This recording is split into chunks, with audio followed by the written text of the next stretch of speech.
여러분 안녕하십니까, 소종섭입니다.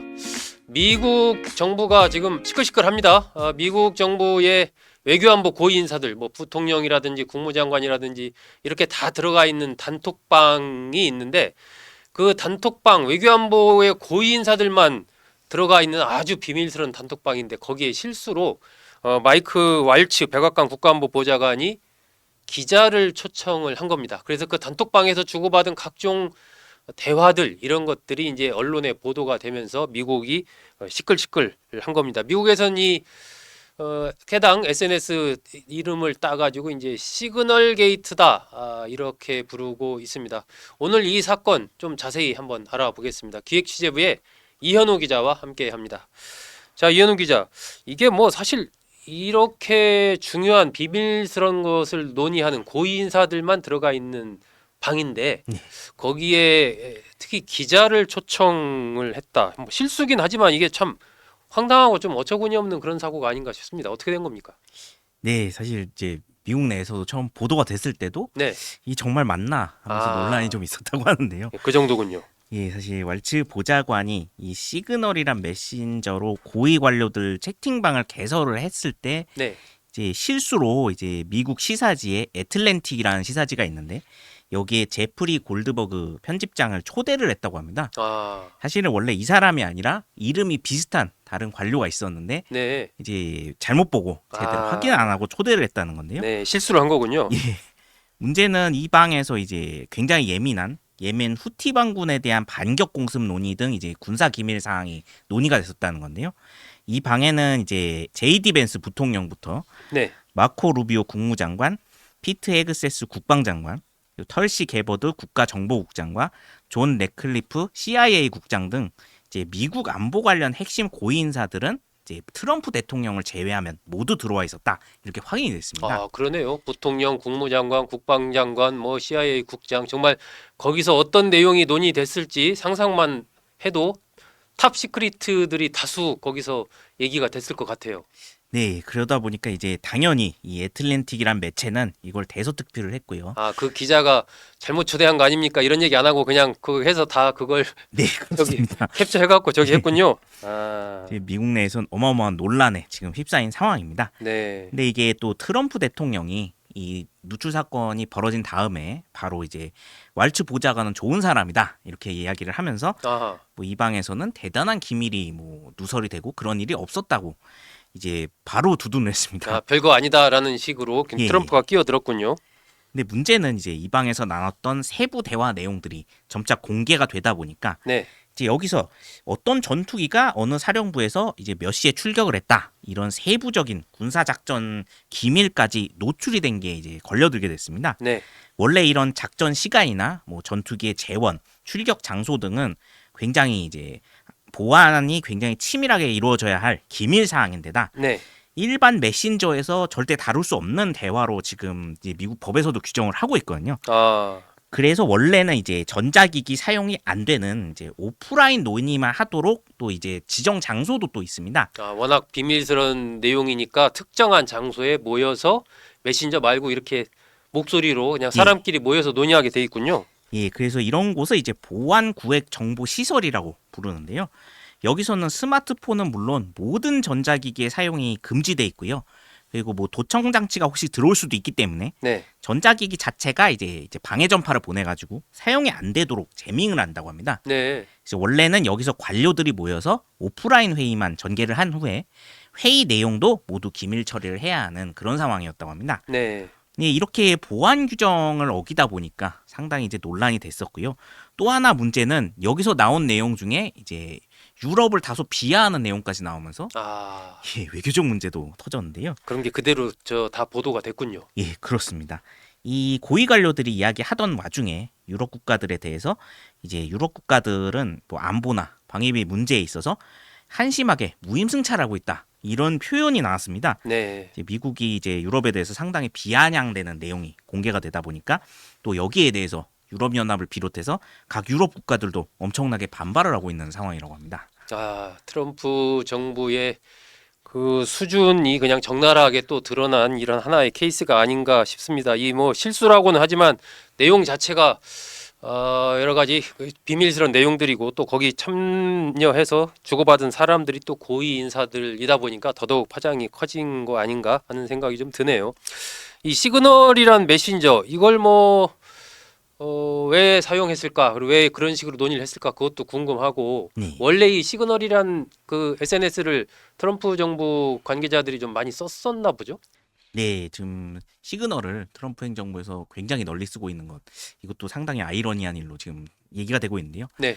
지금 트럼프 2기 행정부가 들어선 이후에 왈추 보좌관 이후에도 상당수의 관료, 직원들이 이미 시그널을 아주 널리 사용하고 있는 걸로 지금 밝혀졌습니다. 아, 이거를 또 쓰게 된 이유가 이제 보안성이 좋다, 뭐 그런 보안성? 이유 때문에 예, 그렇다고 하는데요. 보안성 하면 우리 보통 쉽게 이제 생각하는 게 텔레그램이 보안성이 좋다 뭐 그렇게 생각하기 쉬운데 그것보다는 시그널이 더 좋나 보죠.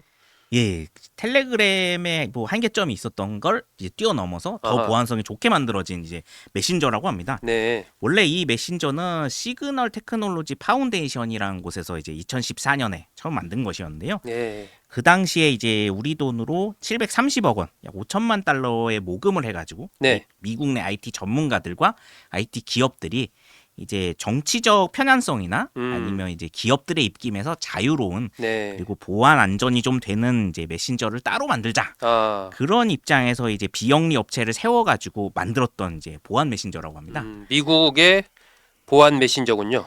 예, 이게 뭐 가장 큰 특징이 종단 간 암호화 기술이란 게 적용이 됐다. 그런 이야기가 나오는데요. 네. 이 기술을 사용을 하면은 메신저를 상대방한테 전달하는 도중에 이제 다른 해커가 해당 메신저를 해킹을 한다고 할지라도 네. 그 내용이 암호화되어 있기 때문에 아, 해석을 할 수가 없다고 합니다. 해킹을 해도 그리고 당사자들 이외에는 서버 관리자조차도 각 메시지를 누가 보냈고 그리고 언제 보냈는지 확인이 불가능하다. 그렇게 알려져 있습니다. 네. 네, 이제 트럼프 행정부 이전에 바이든 행정부 때부터 중국이나 러시아 해킹에 이제 연방 정부나 백악관 서버가 좀 취약하다 이런 안보 경고가 나왔었는데요. 그렇다 보니까 이제 정부 내에서도 이 시그널을 많이 사용하게 됐다고 하고요. 네. 또 트럼프 대통령 개인이 또 이 취임 전에 법원에서 재판을 한번 했었다 보니까 이제 정부 공식 기록이 남는 공식 채널에서 이야기하는 걸 좀 꺼리는 상황이라고 합니다. 그러다 보니까 지금 트럼프 행정부 내 고위 관료들도 시그널을 상당히 많이 쓰게 됐다 이렇게 알려져 있습니다. 아, 그렇군요. 보안성이 뛰어나고 또 트럼프 대통령이 애용하는 SNS다 보니까 이제 주요 인사들이 이 시그널을 많이 사용하고 있는데 그 와중에 이제 이런 단톡방 배달 사고가 터진 거죠. 자, 이게 뭐 SNS 메신저 사용 우리나라도 이제 카톡 뭐 텔레그램 쓰는 경우도 있지만 카톡도 많이 쓰고 이래서 활용을 하고 있는데 이런 SNS를 통한 어떤 대화 이런 것들을 통해서 이게 국가적인 어떤 주요 정책이 뭐 외부로 누출이 된다거나 어떤 사건 사고들 굵직한 거 이런 것들이 이번만이 아니라 과거에도 있을 법한데 사례가 좀 있나요? 어떤가요?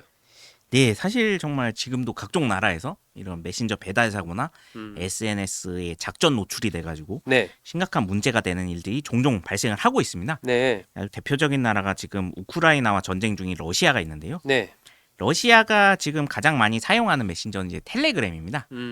이제 원래 정부에서 사용을 금지를 했었다가 우크라이나 전쟁 개전 이후에는 현재 이제 민간, 정부, 군대 가리지 않고 전 국민이 사용을 하고 있습니다. 네, 근데 문제는 러시아에선 지금 정부 고위 관료들뿐만 아니라 전선 지역 사령관들은 물론 병사들까지 작전 지시를 텔레그램으로 하다를 받고 다시 작전 보고도 텔레그램으로 하는 이런 상황인데요.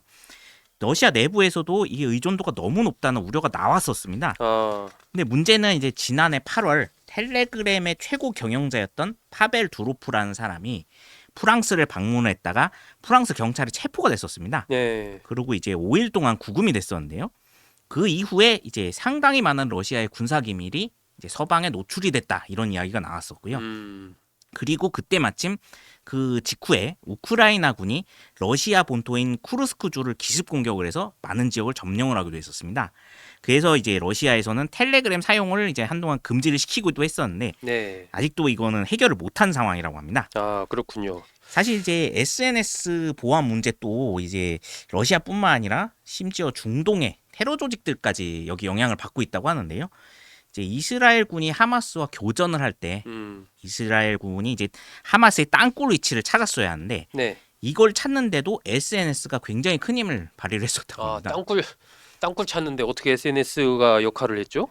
여기서도 이제 하마스의 젊은 대원들, 이제 네. 20대 대원들이 인스타그램에 자신의 사진을 올렸다고 해요. 아, 땅굴 속에 있는 자기 자신의 모습 이런 걸 찍어서. 예, 그렇습니다. 아, 그래서 이제 그렇군요. 이스라엘군이 이 사진을 분석을 해서 위치를 찾아냈다고 합니다. 네. 그래서 이스라엘 정보 당국에서도 이제 지금 가장 많은 인력을 배치해 놓은 것이 이 SNS, 인스타그램 탐색 작업대라고 합니다. 아, 그렇군요.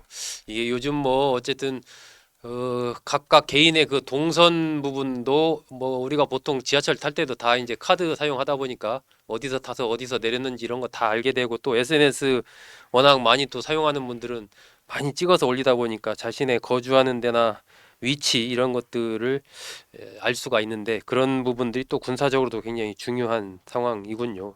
어쨌든 예능 기자, 이건 뭐 SNS, 우리나라도 그렇고 지금 전부 다 어쨌든 SNS를 통해서 의사소통을 하고 뭐 지시도 하고 보고도 하고 이런 경우가 많잖아요. 네, 그렇습니다. 그런데 이번 미국처럼 이러한 이제 중요한 군사 기밀이나 이런 부분에서 관련자들이 실수를 해서 정말 군사 기밀을 유출을 하거나, 아니면 이번 미국처럼 엉뚱한 사람을 초대해서 그걸 다 하거나, 이런 일이 뭐 우리나라에서 일어나지 말란 법은 또 없지 않습니까? 그렇습니다. 그러면 이거 어떤 뭐 이런 걸 막기 위한 대안 같은 건 뭐가 얘기가 되고 있나요? 네, 사실 말씀해 주셨듯이 음. 우리나라에서도 뭐 종종 계속 그런 뉴스들이 나오고 있습니다. 네. 최근에는 뭐 한미연합 훈련 내용에 기밀 사항이 있었는데 이거를 여자친구한테 잘못 보내가지고 이제 이 처벌을 받은 그런 군인들도 나왔었고요. 네. 그런 보안 문제가 주기적으로 발생을 하고 있는데요. 이로 인해서 그러면 차라리 뭐 군이나 주요 시설 아니면 고위 관료들은 스마트폰 사용을 아예 금지시켜야 되는 게 아니냐, 이런 이야기까지 나왔었는데요. 네. 근데 이제 우크라이나 전쟁터에서 확인을 해본 결과 현대전에서는 스마트폰 사용을 도저히 금지시킬 수 없다는 또 결론이 나왔습니다. 아, 금지시킬 수 없다. 어떤 뭐 배경이 뭐예요? 지금 이제 대부분 작전 소통이나 그런 부분에서 이미 이제 텔레그램들을 너무 많이 쓰고 있고, 아. 또 하나의 문제는 스마트폰이 GPS 기능이 들어있다 보니까 이제 군인들이 이제 통신망이 파괴됐을 때 네. 길을 잃기가 쉬운데 음. 스마트폰이 있으면은 길을 찾기 굉장히 쉬운 이제 GPS 기능이 있다는 겁니다. 네. 그러다 보니까 이제 그것 때문에 필수적인 이제 도구가 됐고요. 네. 또 하나는 이제 드론이나 여러 첨단 무기들과의 이제 연결성이나 호환성이 너무 좋기 때문에 네. 이거를 금지를 시킬 경우에 지금 아예 전투가 안 된다, 이런 얘기까지 나오고 있습니다. 아. 그래서 결국에는 이런 보안 문제가 다소 있다고 해도 안 쓸 수 없는 도구가 됐기 때문에 네. 뭐 정부 기관이든 군이든 스마트폰 사용을 금지하기는 어려울 것 같고, 당장은 이제 SNS나 메신저 보안과 관련된 규범 교육을 강화해야 되는 거 이외에는 방법이 없지 않냐, 이런 이야기들이 나오고 있습니다. 네. 그리고 이제 시그널 같은 메신저들도 전송 도중에 이제 메시지를 가로챌 수는 없어도 이미 상대방에게 전송된 메시지의 경우에는 또 탈취가 가능한 약점이 있다고 합니다. 그러다 보니까 이제 관련 업체들도 이제 이런 불안정한 보안 기능을 완전히 없앤 SNS나 이제 메신저를 새로 개발 중에 있어가지고 아마 그 지금보다 훨씬 보안 성능이 뛰어난 메신저가 나오면은 좀 근본적인 해결이 되지 않겠냐, 이런 전망들도 나오고 있습니다. 아, 그렇군요.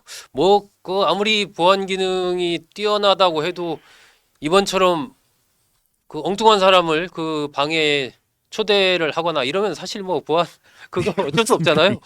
아, 이런 부분 결국은 이제 아무리 뛰어난 기기라고 해도 그걸 움직이는 것은 사람이기 때문에 사람의 실수가 그 기술의 고도화를 뛰어넘는 그런 케이스, 또 기술의 고도화될수록 그 위험성이 얼마나 커지는지, 그 파장이 얼마나 커지는지를 보여주는 하나의 사례가 이번 미국에서 발생한 이 시그널 게이트가 아닌가 하는 좀 생각이 듭니다. 어쨌든 이게 뭐 미국 안팎으로 여러 가지 파장을 또 던지고 있는 이제 그러한 사건이어서 오늘 이현우 기자와 함께 좀 자세히 알아봤습니다. 여러분 잘 들어주셔서 고맙습니다.